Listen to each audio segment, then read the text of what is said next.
Mohenjo-Daro, construida en excelente obra de ladrillo, según la técnica mesopotámica, está dominada por una ciudadela aproximadamente rectangular, fortificada con muros reforzados por torres.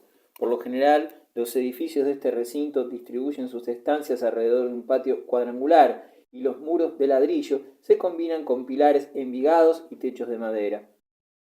No se distingue nada parecido a un templo, pero sí unas construcciones de reserva, como la gran piscina asfaltada, depósito de agua y unos importantes silos para guardar el grano. Ello revela el carácter de la ciudadela y de sus jefes políticos, custodios del tesoro agrícola de la ciudad. Puesto que la iniciativa individual no podía de modo alguno intentar la empresa agrícola en el país del Indo, desde el primer momento tuvo que existir una fuerte disciplina colectiva, capaz de acometer los drenajes, las presas y los canales de irrigación necesaria. La misma disciplina presidió la construcción de la ciudad, que se hizo según un sistema de cuadrícula bastante perfecto, con avenidas importantes y pequeñas travesías entre ellas, todo con un sabio sistema de alcantarillas registrables de ladrillo que revelan la especialización hidráulica de la población. En Harappa domina más el simple adobe que el ladrillo. Existen también una ciudadela reforzada con torres que alberga graneros de ladrillo, provistos de prácticos canales de aireación e instalaciones industriales de molienda, a base de numerosos suelos circulares de ladrillo con sardineles concéntricos destinados a machacar el grano. Conocemos hasta ahora poco más de una docena de esculturas del Indo, algunas de piedra y otras de cerámica o bronce, pero siempre de pequeño tamaño. Casi todas son figuras humanas, la mayoría de ellas agachadas. Las mujeres llevaban a veces enormes pelucas adornadas con joyas y cintas o complicados juegos de trenzas. Los hombres, con el pelo muy corto, a veces sujeto por una red, lucen barba pero no bigote. Una de las muestras más interesantes de la escultura de Mohenjo-Daro es el jefe barbudo, labrado en esteatita. Lleva diadema y un manto que, como los sumerios, deja en libertad su hombro derecho, donde se sujeta con un broche. Tenía los ojos de concha incrustados y el manto estaba decorado con un tema astral, el trébol, relleno de pasta roja, tema común en las primeras simbologías de Egipto, Mesopotamia y Creta. De entre las estatuillas de terracota destaca algún cebú y de entre ellas las de bronce, una bailarina que lleva por únicos vestidos un collar y numerosos brazaletes que llegan a cubrir por completo uno de sus brazos. Importante y característica es la glíptica, importada de Mesopotamia. Los sellos generalmente son de esteatita cuadrados, con 2 o 3 centímetros de lado, y rara vez redondos o cilíndricos como los de Mesopotamia. Sus dibujos, taladrados o cincelados, suelen representar los animales del país: elefantes, tigres, rinocerontes, antílopes, cocodrilos, gaviales y, en especial, el animal más vinculado a la vida cotidiana, el cebú. No faltan tampoco animales fantásticos y figuras humanas. En Mesopotamia se ha encontrado un vaso cilíndrico de esteatita recubierto de relieves de indudable origen índico. El tema sumerio de los héroes entre pares de animales está aquí representado por un hombre entre dos cebús y por otro que, montado sobre dos leonas, agarra con cada mano una serpiente. También aparece el tema del león atacando al toro, que un buitre ayuda, y el de la estrella rosácea. La cerámica, que debió aparecer tardíamente, pues se utiliza ya el torno de alfarero, ofrece entre sus piezas más típicas el frutero de alto pie, su decoración caracterizada por el horror vacui, que lleva a rellenar con rayas y puntos cualquier espacio libre, se hacía en tonos negros, sobre un fondo rosado. Rara vez se representan figuras humanas. Los animales, sobre todo pavos reales y peces, aparecen con más frecuencia, pero lo más típico de esta decoración son los listados y las formas entrelazadas o imbricadas, que denotan un gusto por la complejidad y los juegos de ingenio, así como un sentido de diálogo entre lo aparente y lo desconocido. Entre estos dibujos destacan los círculos entrelazados formando conjuntos de 4 hojas. También los abalorios aparecen a menudo repletos de grafismos. La civilización del Valle del Indo duró unos 1000 años, hacia el 1500 a.C., probablemente con las primeras oleadas de pueblos arios. Fue barrida violentamente, las ciudades destruidas y sus habitantes muertos. El tiempo de los imperios agrícolas. Mesopotamia amorrita. 2000-1500 a.C. Paralelamente al dominio Hicso en Egipto, Mesopotamia conoce la hegemonía de un nuevo pueblo semita, el amorita, originario de la región situada entre Palestina y Mesopotamia. Sin embargo, al igual que sucedió con los semitas de Agadé, los nuevos conquistadores no representaron un cambio en el sustrato popular, y de hecho el arte y la cultura continuaron siendo básicamente sumerios. En arquitectura, los primeros templos monumentales de Babilonia, la nueva capital, son fieles al sistema tradicional con muros de ladrillos acanalados, y el nuevo templo de Ur apenas difiere del de Istar en Assur. Monumento único de la época amorita es la estela de Hammurabi, que contiene escrito el celebérrimo código, hoy en el Louvre. Como la estela de Naram-Sin, se trata de un verdadero menhir de diorita, en este caso bien terminado y pulimentado. Su luneto terminal contiene un bajo relieve en el que aparece el fundador de la dinastía de Babilonia, presentándose ante el dios solar Shamash. Esta obra, realizada en el año 1760 a.C., nos revela el carácter del reinado de Hammurabi, jefe militar eficiente, pero al mismo tiempo lleno de espíritu de justicia, como se deduce no solo del texto de sus leyes, sino del hecho de haber respetado la religión y la cultura de los sumerios. Comparando la estela de Hammurabi con su predecesora de Naram-Sin, observaremos que no en vano ambas creaciones están separadas por la época de Gudea. El tratado nervioso pictórico de la piedra blanda se ha transformado en un tratado apretado y preciso, puramente volumétrico, propio del trabajo en piedra dura. Por otra parte, los efectos del claroscuro son ahora efectos de volumen pleno y de superficie lisa. Toda idea de atmósfera desaparece y las figuras más que bajorrelieves parecen ser mitades de estatuas enteras. Minoico Medio, 2000-1600 a.C. La difusión definitiva del bronce hacia el año 2000 a.C. marca el inicio de este esplendoroso periodo de la civilización cretense en contacto con Egipto y Asia desde hacía varios siglos, y que ya disponía de una rudimentaria metalurgia y de un sistema de escritura, así como de un notable refinamiento según se infiere de la cerámica policromada de Basiliki.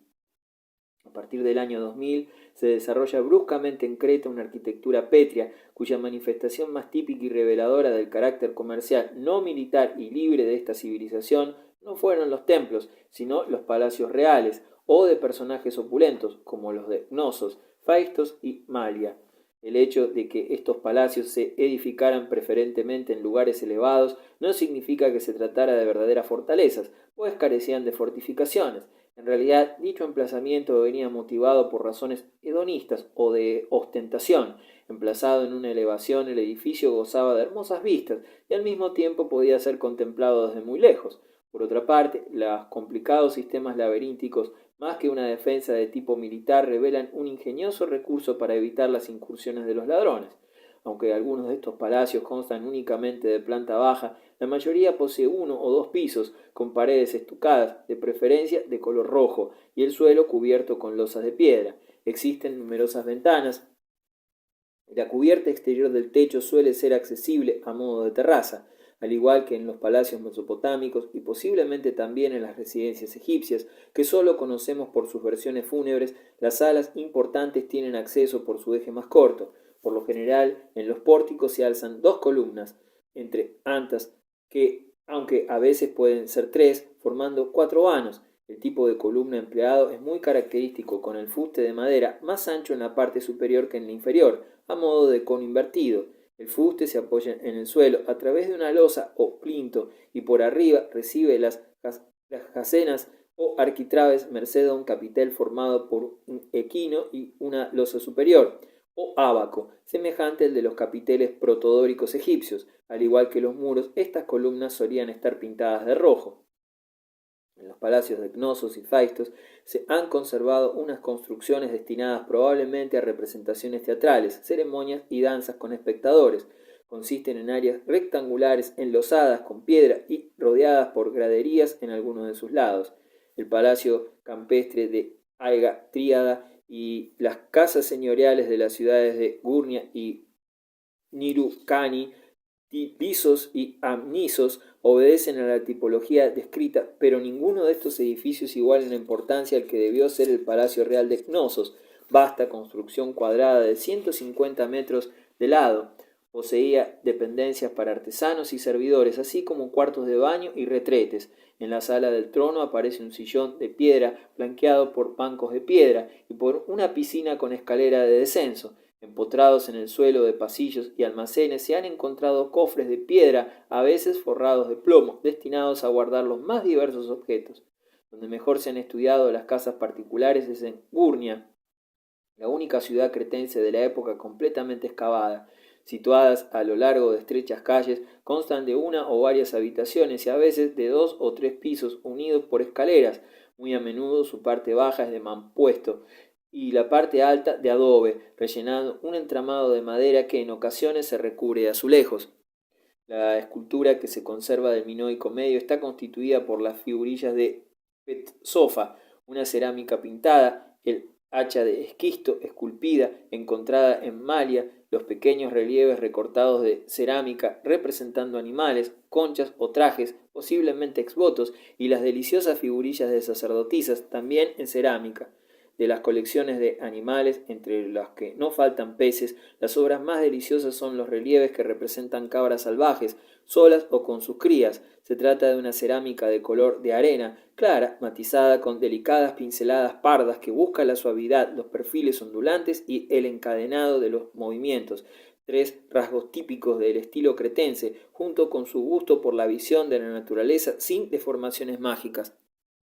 Las estatuillas cerámicas de sacerdotisa reproducen un tipo femenino muy esbelto y elegante. Erguidas, llevan un traje de muy vistoso colorido, con manga hasta el codo, un corpiño muy ajustado a la cintura que deja al descubierto los senos y los enmarca con el generoso escote, una falda de flecos y un pequeño delantal redondeado, obedeciendo a una intención ritual. Estas estatuillas aparecen por lo general con los brazos simétricamente levantados, con una serpiente en cada mano. Una de ellas tiene un cachorro de leopardo encima de la cabeza. Existen estatuillas análogas crisoelefantinas, o sea, en oro y marfil, y un acróbata saltando en marfil. Otros trabajos escultóricos del minoico medio fueron los relieves en estuco, de los cuales se conservan algunos en gnosos, representando a tamaño natural escenas de taurocatapsia, la especial tauromaquia cretense que consistía en coger al toro por los cuernos y saltar por encima de él. En los edificios del minoico medio aparecen pinturas murales de gran importancia. En el palacio de Cnosos, las estancias de planta superior del ala occidental, que se destinaba a residencia principesca, se hallan revestidas de pinturas murales que revelan su carácter de salas de ceremonia. En el extremo sur del corredor de la procesión se llama así por la serie de personajes pintados en sus paredes. Estas pinturas se realizaban sobre estuco todavía húmedo, en el que se trazaban unos surcos o unas líneas amarillas para fijar el dibujo y que luego se rellenaba. Los blancos, especialmente las carnaciones de las mujeres, se reservaban en el mismo estuco. Varios tonos de rojo, azul, amarillo y verde, mezclados con el negro, componían la policromía en general clara, alegre y suave de estas composiciones. En las pinturas murales de Cnosos figuran pares de animales fabulosos flanqueando el trono real. Aparece también un príncipe con pequeño faldellín y gran sombrero con penacho, paseando entre lirios y mariposas. Igualmente puede verse a las damas de la corte vestidas de azul, conversando animadamente entre ellas. Abundan las escenas de taurocatapsia, con muchachos acróbatas saltando por encima del toro, y en el corredor de la procesión están representados unos servidores cargados con grandes copas de oro, que avanzan con pasos rígidos y monótonos. El estilo de estas pinturas es ligero, curvilíneo, lleno de vida, y aunque se sigan las convenciones egipcias del torso de frente y la cabeza y miembros de perfil, las actitudes son tan flexibles que parecen visiones naturalistas y anecdóticas de la realidad. Entre las animadas mujeres que hablan gesticulando figura una apodada la Parisiense, por su analogía con los dibujos de Toulouse-Lautrec. El naturalismo se hace todavía más visible en los elementos vegetales o animales que decoran gran parte de estos muros. Un buen ejemplo de ello nos lo proporciona el gato montés del palacio de Tríada. En definitiva, movimiento y realismo, dos exigencias de una civilización comercial dominando la temática y el estilo.